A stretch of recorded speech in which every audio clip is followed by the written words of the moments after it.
आप अपने आप को इतना सफल बना लो, इतना सफल बना लो कि जो लोग आपको अभी आज परेशान कर रहे हैं, आपको टॉर्चर कर रहे हैं, आप पे नेगेटिव कमेंट कर रहे हैं, आपको डिमीन कर रहे हैं, वो लोग आपकी लाइफ में इररेलेवेंट हो जाए। तो तुम अभी गिव अप करके मेरे से आधा घंटा क्यों फोन पे बात कर रहे हो? तुम वापस अपना एफर्ट क्यों नहीं दे रहे हो? मेरे को उसकी बात सही लगी, मैंने फोन काटा, मैंने एफर्ट देना स्टार्ट किया। मैं रात भर जगा, 4 बजे सोया, 5 का अलार्म, 5-10 का अलार्म, इस तरह से अलार्म लगाए, उठा, उस तुरंत भागा स्टेशन, ट्रेन पकड़ा, ट्रेन के अंदर फिजिक्स किताब खोल के पढ़ता रहा, रिजल्ट आया और you will be shocked to know कि फर्स्ट सेमेस्टर में फिजिक्स में ब्रांच में हाईएस्ट नंबर थे।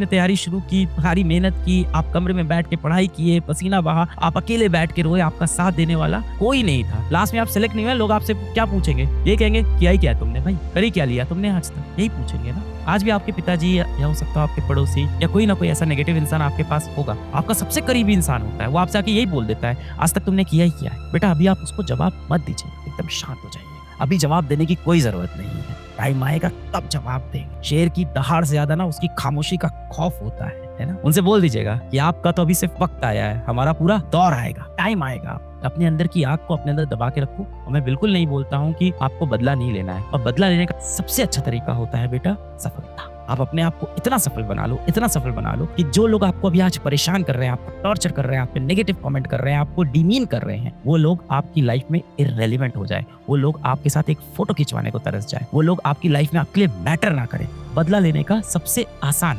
रिवेंज लेने का सबसे आसान और सबसे यूजलेस तरीका है लोगों को जवाब देना। यदि जीवन में आप बड़ा मुकाम नहीं हासिल कर पाए, यदि आप वो चीज नहीं कर पाए जो आप दिल से चाहते थे, तो उसका ब्लेम किसी और पे मत दीजिएगा, अपने ऊपर रखिएगा।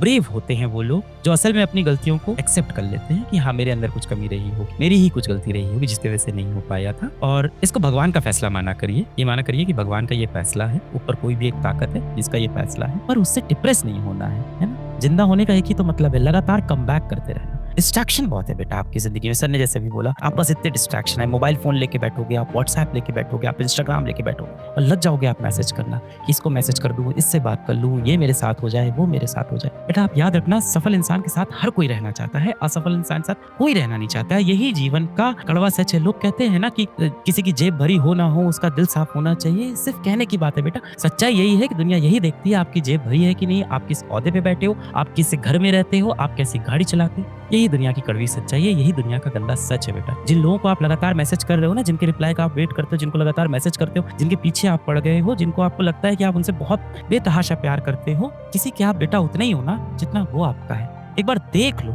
कि वो आपको इतना सीरियसली ले रहे हैं कि नहीं ले रहे। कि आप यूं ही अपना कीमती समय, अपना कीमती जीवन, ये जो समय जीवन में बीत रहा है, ये एक ही बार आएगा, दूसरी बार नहीं आना। ये कीमती समय आप सही इंसान को दे रहे हो कि गलत इंसान को दे रहे हो? कहीं आप बेवजह तो नहीं लगे हो किसी के पीछे? कहीं आप ऐसे इंसान के पीछे तो नहीं लगे हो जो आपके लिए इतना टाइम ही नहीं निकालता हो, जो आपको इतनी वैल्यू नहीं देता हो, अपना काम पढ़ने पे आपका इस्तेमाल करके निकल जाता हो? इस तरह के लोगों के पीछे डिस्ट्रैक्ट मत हो। मैं बिल्कुल अगेंस्ट नहीं हूँ कि आप प्यार मोहब्बत करो, आपका कोई साथी हो। साथी होने का मतलब ये नहीं होता है कि दिन भर हमें बातचीत करनी है। साथी मतलब का ये नहीं होता है कि हमें साथ में रोज घूमने जाना है। साथी मतलब का ये होता है कि हम दोनों अपने अपने गोल की तरफ बढ़े ताकि दिल से हम खुश रहें। अगर आप एक दूसरे को सच में प्यार करते हो ना, तो एक दूसरे का समय नहीं खराब करोगे, वरना आप दोनों आगे डिप्रेस हो जाओगे, आपस में लड़ोगे, अपनी गलतियों के लिए दूसरे को दोषी बनाओगे और उससे आपके बीच में लड़ाई होगी और रिश्ता भी आपका खत्म हो जाएगा। रिश्ता भी तभी अच्छा चलता है ना बेटा जब आप दिल से खुश रहो, आप अपनी मंजिल की तरफ पहुंचो। तो सबसे इंपॉर्टेंट है इस टाइम अपने लक्ष्य को चेस करना। जो व्यक्ति उसमें आपकी मदद कर रहा हो वो व्यक्ति सही है। ऐसा व्यक्ति नहीं जो समय पड़ने पे आपको मैसेज करता हो, अपना काम निकालता हो, अपने काम की चीजें आपसे करा लेता हो, फिर आपसे बात से गायब हो जाता हो। भाई जब उसे काम निकालना ना, तब वो आपको सेकंड्स में रिप्लाई करता था। जब आपका काम पड़ा तो घंटों तक रिप्लाई नहीं आ रहे हैं। जब उसे काम पड़ता था तो पैराग्राफ में मैसेज आ रहे थे। आपका काम पड़ा तो शब्दों में रिप्लाई आ रहे हैं। ऐसे लोगों से आपको दूर होना है बेटा। और आपको लगता है ना ये व्यक्ति मेरे साथ हमेशा रहेगा, ये मेरे साथ कभी नहीं छोड़ेगा। बेटा कोई आपका साथ कितना भी देना,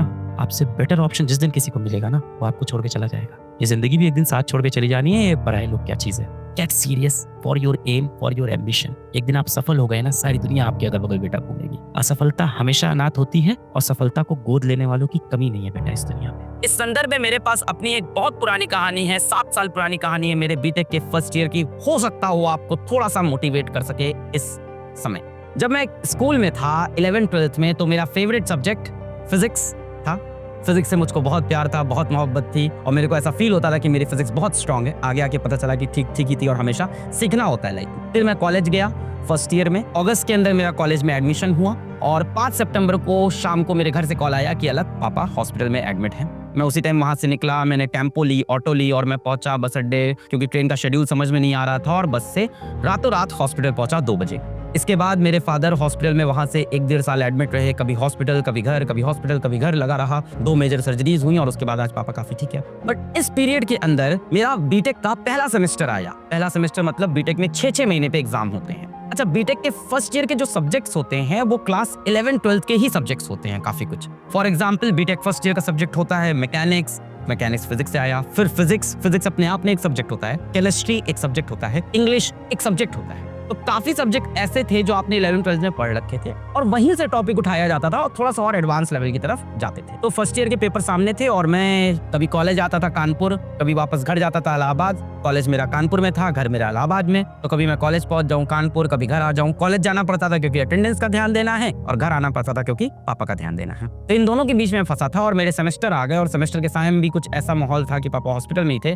तो सेमेस्टर से जस्ट पहले मैं घर आया था। अगले दिन मेरा फिजिक्स का पेपर है और मैं इस टाइम हॉस्पिटल में हूँ और मैं सोच रहा हूँ कि मैं दोपहर से पढ़ाई स्टार्ट करूंगा और फिजिक्स तो मेरा स्ट्रॉन्ग सब्जेक्ट है, मैं अच्छा कर ले जाऊंगा। दोपहर हो गई, मैंने फिजिक्स की किताब खोली, कुछ समझ में नहीं आ रहा था। मेरे को अचानक से फील हुआ कि एक तो मैं पुरानी चीज भी भूल गया हूँ और दूसरी चीज यहाँ पे थोड़ी चीजें एडवांस लेवल पे चली गई हैं। शाम आते आते मैंने डिसीजन लिया कि हॉस्पिटल में पढ़ाई नहीं होगी, अपने को घर जाना पड़ेगा। प्लानिंग ये थी कि आज रात को तैयारी करेंगे, कल सुबह 5:30 की एक ट्रेन होती है, इलाहाबाद से जाएगी, उस टाइम हुआ करती थी, इलाहाबाद से कानपुर। मैंने कहा ठीक है, 4 घंटे के अंदर पहुंच जाऊंगा। 4-4.5 घंटे का रास्ता है, अगर आप ट्रेन से प्रॉपर्ली आपको टाइमली पहुंचा दे। वैसे भी एग्जाम मेरा दोपहर के 2 से शाम के 5 बजे का था। तो प्लानिंग परफेक्ट थी, सारी कहानी सही थी। मैं घर पहुंचा, मैंने रात को पढ़ाई करना स्टार्ट किया 6 बजे से 7 बजे से 8 बजे से, और मैं लग गया रात को 11:30-12 बजे, और मुझे फील हो गया कि ये पेपर तो क्या। मैंने डिसीजन ले लिया कि मैं ये पेपर छोड़ दूंगा और मैं इस बार पहली बार लाइफ में फिजिक्स का पेपर छोड़ रहा हूँ, कोई पेपर पहली बार छोड़ रहा हूँ। इतना बड़ा डिसीजन, क्योंकि मेरी हिम्मत टूट चुकी थी, मुझे अपनी मंजिल अब दिखाई नहीं पड़ रही थी। मैंने अपने दोस्त को कॉल किया, उसका नाम अनुराग है। अनुराग से मैंने बात की और हमने रैंडम टॉपिक से बात की दुनिया भर की। फिर लास्ट में मैंने उसको बताया कि अनुराग मैं कल का पेपर छोड़ रहा हूँ अपने कॉलेज का, और वो बहुत शौक था कि अलग तुम स्कूल में पढ़ने में इतने अच्छे थे, तो हमेशा से इतने अच्छे रहे, तो ये क्या हुआ। मैंने कहा मैं तैयारी नहीं की समय पे, मेरे पापा हॉस्पिटल में थे, वो एक एक्सक्यूज कह लो, जो भी कह लो, रीजन कह लो, पर मैंने तैयारी नहीं की है। तो उसने मेरे को बड़ी अच्छी चीज बताई। उसने ये बोला कि तुम अभी गिव अप क्यों कर रहे हो, पेपर नहीं हुआ है, और जब तक पेपर नहीं हुआ है तब तक तुम्हारे पास समय बाकी है, तो तुम अभी गिव अप करके मेरे से आधा घंटा क्यों फोन पे बात कर रहे हो, तुम वापस अपना एफर्ट क्यों नहीं दे रहे हो। मेरे को उसकी बात सही लगी, मैंने फोन काटा, मैंने एफर्ट देना स्टार्ट किया। मैं रात भर जगा, 4 बजे सोया, 5:05 का अलार्म, 5:10 का अलार्म, इस तरह से अलार्म लगाए, उठा, तुरंत भागा स्टेशन, ट्रेन पकड़ा, ट्रेन के अंदर फिजिक्स किताब खोल के पढ़ता रहा। कॉलेज पहुंचा, हॉस्टल गया, 10-11 बजे, 2 बजे पेपर है। हॉस्टल जाके मैंने 5th यूनिट पढ़ी, जो कि शायद रिलेटिविटी भी थी, रिलेटिविस्टिक मैकेनिक्स, कुछ नहीं समझ में आता था। तो मैंने उसके सारे इंपॉर्टेंट पॉइंट्स पढ़ना स्टार्ट किए। मेरे को समझ में आया कि जो चैप्टर्स मुझे आते हैं उनको मैं रिवाइज कर लेता हूँ, थोड़ा अच्छा कर लेता हूँ, जो मेरे स्ट्रॉन्ग थे।